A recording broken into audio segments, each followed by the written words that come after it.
My name is Veronica James. I'm 31, and I'm the founder of one of Silicon Valley's fastest-growing tech startups. But 2 years ago, at our annual Thanksgiving dinner, I was mocked by my own family for being jobless, directionless, and living in a fantasy. I was still mourning the closure of my last venture, broke and clinging to an idea no one believed in. They laughed. They called me a failure. Now, my name's on the cover of Fortune magazine, and they're begging for interviews. Have you ever been humiliated by your own family? Drop your experience in the comments. Like this story? Hit that like button and subscribe. I've got more truth bombs coming. Thanksgiving 2021. The scent of roasted turkey and pumpkin pie usually fills me with warmth, a nostalgic comfort. But that year, it was laced with dread. I was returning home to Baltimore, not in triumph, but in retreat. Just weeks prior, my second startup had imploded, vanished, poof.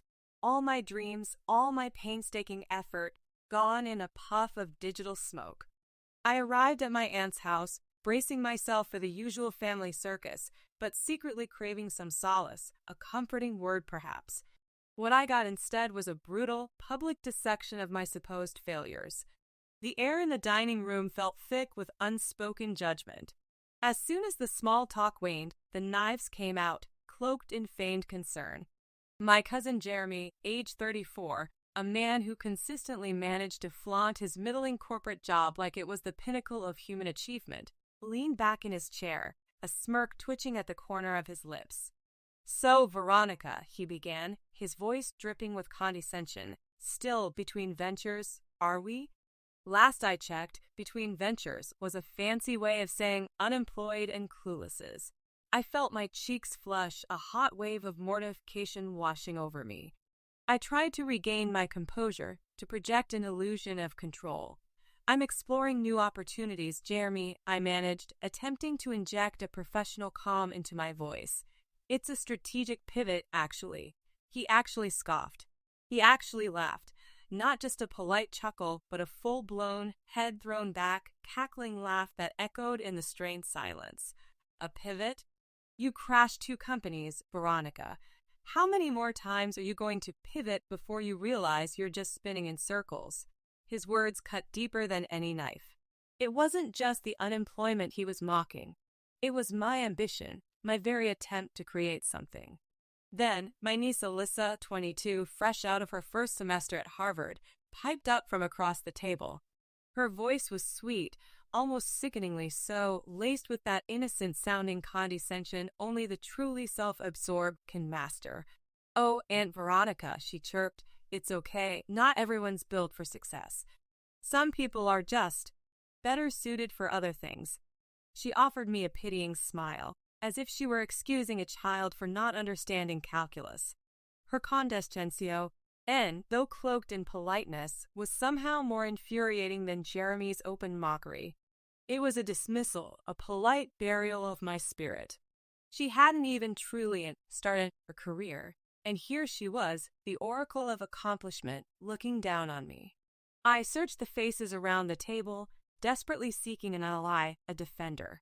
My gaze landed on my mom. She sat there, silently, her hands clasped in her lap. Her eyes met mine briefly, a flicker of something unreadable there. Pity? Helplessness? I couldn't tell. She didn't utter a single word in my defense, didn't cut off Jeremy, didn't tell Alyssa to mind her tone. The hardest part wasn't their mocking, however painful it was. The hardest part was my mom's silence. The person who had always been my unwavering champion, my biggest cheerleader, sat quietly, letting the verbal assault continue.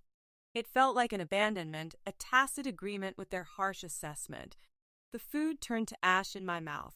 Every bite felt like I was swallowing glass. The air grew heavier, thick with their unspoken judgments and my simmering humiliation. My jaw ached from clenching it, trying to hold back the tears, the burning anger. I couldn't stand it anymore. My stomach churned, my head throbbed. I pushed back my chair with a screech that momentarily silenced the room. I'm not feeling well," I mumbled, my voice strained. I didn't wait for a response. I just walked out, the sounds of their whispered conversations following me like a toxic cloud. I left the dinner early, the taste of humiliation bitter on my tongue. I walked out into the cold Baltimore night, not just defeated, but boiling with a rage so potent it felt like it could shatter glass. They had broken me that night, yes, but in doing so, they had also ignited a fire that would burn everything in its path.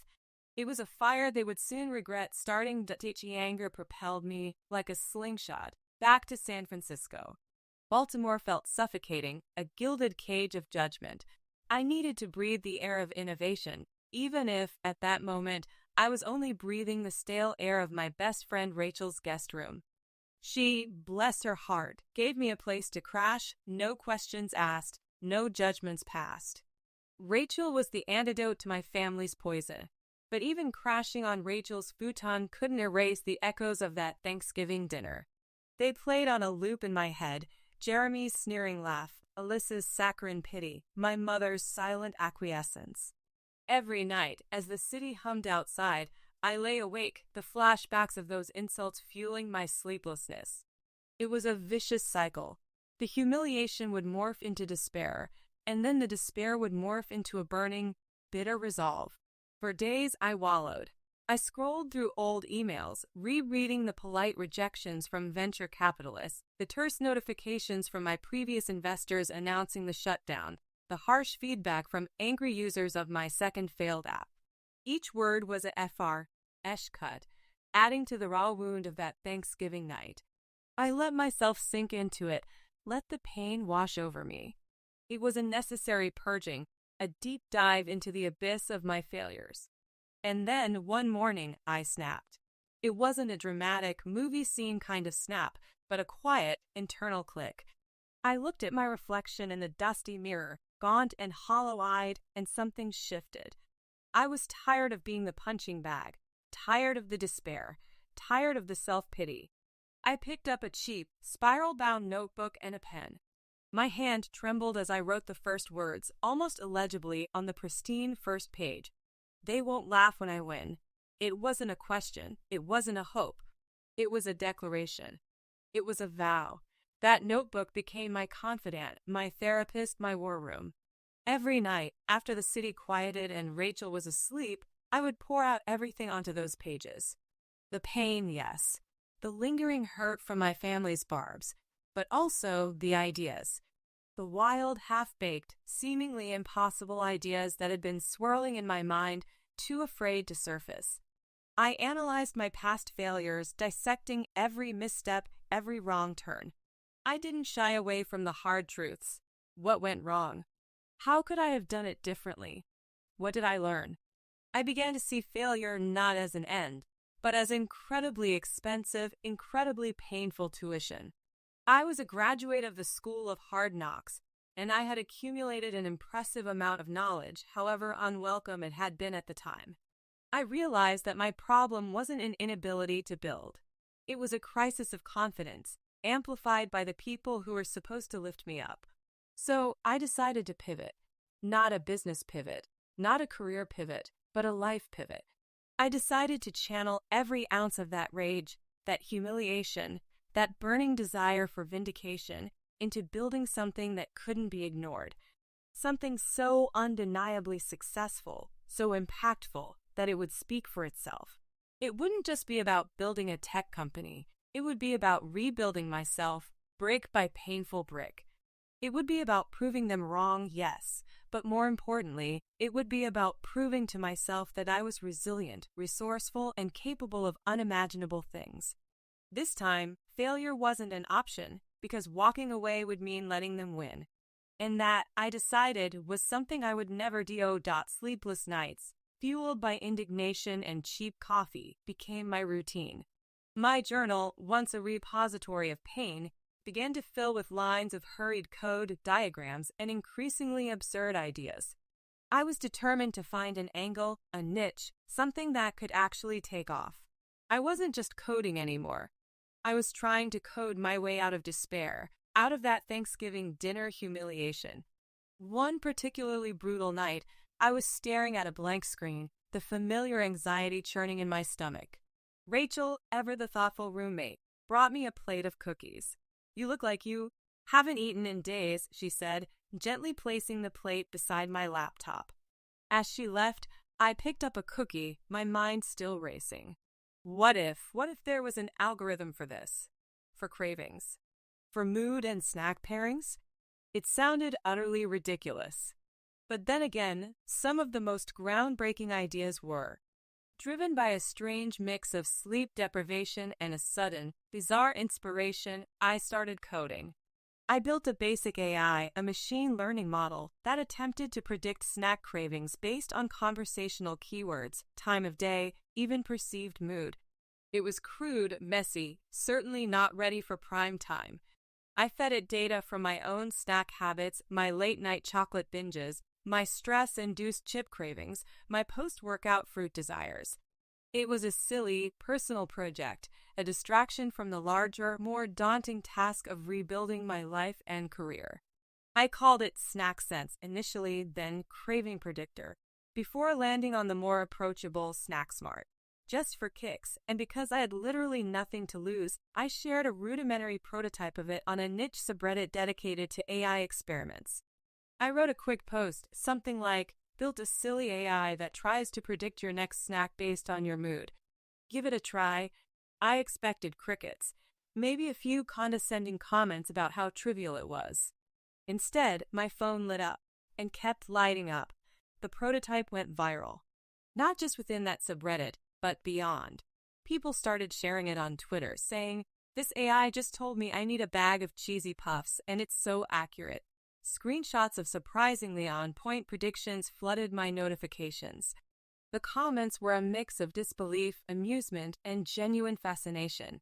How does it know? Is this magic? Forget curing cancer. This is what we need. It was absurd, but it was happening. My inbox became a war zone of direct messages. At first, it was just curious users, but then serious inquiries started rolling in. Investors, VCs, angels. "We saw your Snack Smart prototype. Intrigued. Would love to set up a call.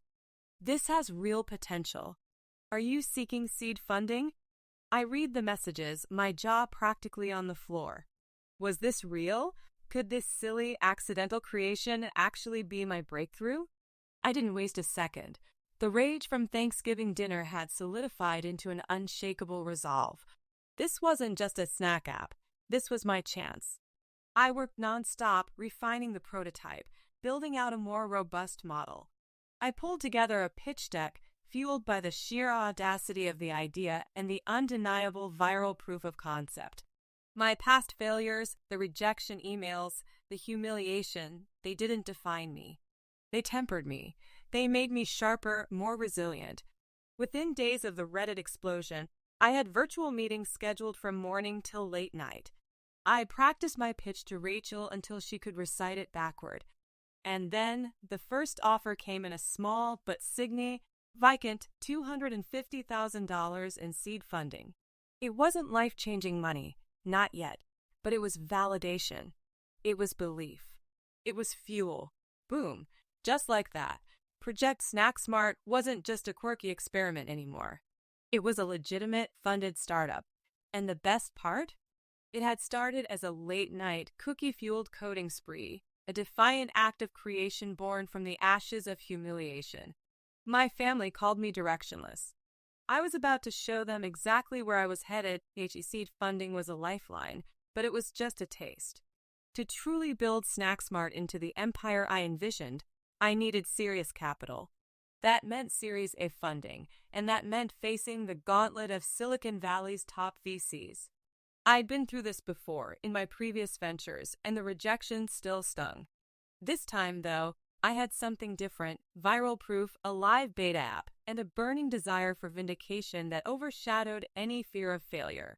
My first big Series A meeting was a Zoom call. 4 venture capitalists, all from a prestigious firm, staring back at me from their polished virtual squares. I recognized one of them, Eli, a younger, sharp-eyed investor known for spotting unconventional talent. The other 3, not so much. As I launched into my meticulously prepared pitch deck, I could tell 3 of them were barely paying attention. One was discreetly scrolling on a second screen, another kept checking his watch, and the third looked like he was mentally planning his dinner. My previous failures had taught me a harsh lesson. A great idea often wasn't enough. You needed to grab them by the collar and shake them awake. I moved quickly past the market analysis and growth projections, the usual VC fare. I knew I needed to show them, not just tell them. Enough talk about numbers, I said, cutting myself off mid-sentence. Let's do a live demo. Their eyes flickered up, a flicker of polite interest, nothing more. I'm going to ask each of you a few seemingly random questions about your day, your stress levels, what you're currently working on, I explained. And SnackSmart will attempt to predict your ideal snack right now. The guy who'd been checking his watch smirked. All right, impress me. I started with him. Mr. Evans, beyond this meeting, what's the most pressing thing on your mind right now? And be honest. He hesitated for a second, then confessed, my team is struggling with a new product launch. A lot of pressure. I typed his responses into the live demo version of SnackSmart, which was running on my screen. The AI word, processing the data, and a suggested snack popped up. SnackSmart recommends a dark chocolate bar. Says you need a quick energy boost and a mood lift to tackle that product launch pressure. Mr. Evans' eyes widened just a fraction. He leaned closer to the screen. I moved to the woman who'd been scrolling. Ms.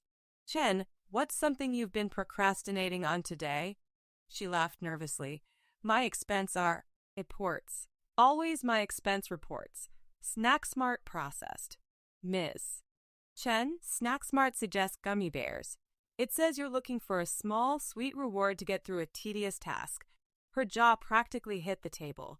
Okay, that's weird. I literally have gummy bears in my desk drawer. It was the third VC, a stern-looking man named Mr. Thompson, who was my final target. He folded his arms, looking skeptical. All right, hit me with your best shot. Mr. Thompson, I said, looking directly into the camera. What's your ideal way to unwind after a long day? He paused, then said, a strong cup of coffee and a good book. I input the data. SnackSmart instantly returned. Mr. Thompson, SnackSmart predicts your optimal snack is a handful of unsalted almonds. It suggests you're seeking sustained energy for those long reading sessions and a healthy, subtle crunch that won't distract from your concentration. That's when their jaws collectively dropped. Mr. Thompson unfolded his arms, a genuine look of astonishment on his face. That's freakishly smart. My wife always has almonds ready for me when I settle in with a book. Eli, who had been quietly observing, finally spoke up, a slow smile spreading across his face. Veronica, this isn't just an app. This is an intelligence layer on human behavior. This is huge. The entire dynamic of the call shifted. The polite disinterest vanished. They started firing questions, real questions, about the algorithms, the data collection, the future applications. They saw it. They finally saw the vision. 10 days later, my phone rang. It was Eli. Veronica, he said, his voice brimming with excitement. We're in. We want to lead your Series A. Congratulations, you've just closed $2.2 million. I hung up the phone, a wave of relief and disbelief washing over me. I wasn't just funded. I was validated. My accidental gold mine, born from cookies and code in my friend's living room, was now a serious contender. The money was massive, but the feeling of knowing I had truly shocked them, that I had a product so undeniably compelling it could silence even the most jaded VCs, was priceless. The vindication was sweet, and this was only the beginning. The crisp winter air of December 2022 felt different. It invigorated me, unlike the suffocating gloom of the previous year. Christmas, usually a time for quiet reflection, became something else entirely this year. Payback season. I rolled up to my aunt's house in Baltimore, the very house where I'd endured that humiliating Thanksgiving dinner, not in a beat-up rental car, but in a gleaming Tesla Model X. Its sleek lines and silent hum announced my arrival before I even stepped out. I didn't do it for show, not entirely. Every luxurious detail, every smooth ride was a quiet, internal cheer for how far I'd come. But let's be honest, part of me wanted them to see it. just a little. As I walked in, the familiar cacophony of family chatter momentarily dimmed. Heads too. Arnett. Whispers started. Even Jeremy, usually so oblivious, stopped mid-sentence, his eyes widening as he recognized the car from the window. The usual forced pleasantries commenced. My aunt hugged me a little tighter than usual. My uncle's handshake lingered. I saw my cousin Jeremy hovering nearby, still sporting that smug look, but there was a new, almost imperceptible shift in his demeanor. Last Thanksgiving, he was gloating about his corporate job. Now, I'd heard through the grapevine, through the family gossip chain that was more efficient than any news wire, that his corporate job had dissolved. He was still unemployed, bouncing between consulting gigs that I knew meant he was collecting unemployment. The tables, it seemed, had begun to turn. And Alyssa, my Harvard-bound niece, the one who so casually dismissed my intellect, she looked softer, less polished. I'd also heard whispers about her. Turns out, the rigors of Harvard weren't quite what she expected. She dropped out in her second semester, a fact quickly swept under the rug by her parents, but not entirely erased from the family narrative. She tried to make eye contact, perhaps offer a placating smile, but I kept my gaze steady, polite, but unyielding. The greatest moment, the one that truly sealed the night for me, involved my mom. She greeted me with a silent hug, her eyes searching mine, perhaps for signs of healing. I pulled her aside into the quieter corner of the living room near the twinkling Christmas tree. I held a small, elegantly wrapped box in my hands.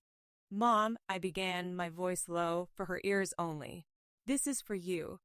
A Christmas gift." She took the box, her brow furrowed slightly in curiosity. She unwrapped it slowly, carefully, her fingers tracing the edges of the papers inside. Her eyes widened as she read the words. Equity papers. She looked up at me, bewildered, then back down at the document. It was a 3% stakeholder position in SnackSmart. 3% of a company that was, by then, already making significant waves and valued at an amount that would make most people's heads spin. This wasn't just a gift. It was financial security. It was a message. She gasped, a soft, almost inaudible sound. Tears welled up in her eyes, but she blinked them back, a small, grateful smile gracing her lips. She finally looked at me, truly looked at me, with a depth of pride and understanding that transcended words. In that moment, her previous silence at Thanksgiving was forgotten. This quiet act of profound support, this gift of shared success, spoke volumes. I didn't say anything. I didn't need to. I didn't rub it in Jeremy's face that his unemployment was now my mom's quiet, substantial investment. I didn't remind Alyssa about her dropped classes. I simply stood there, letting the silent thunder of my presence, my success, reverberate through the room. The new car outside, the whispers of my burgeoning company, and the quiet, undeniable wealth I had just bestowed.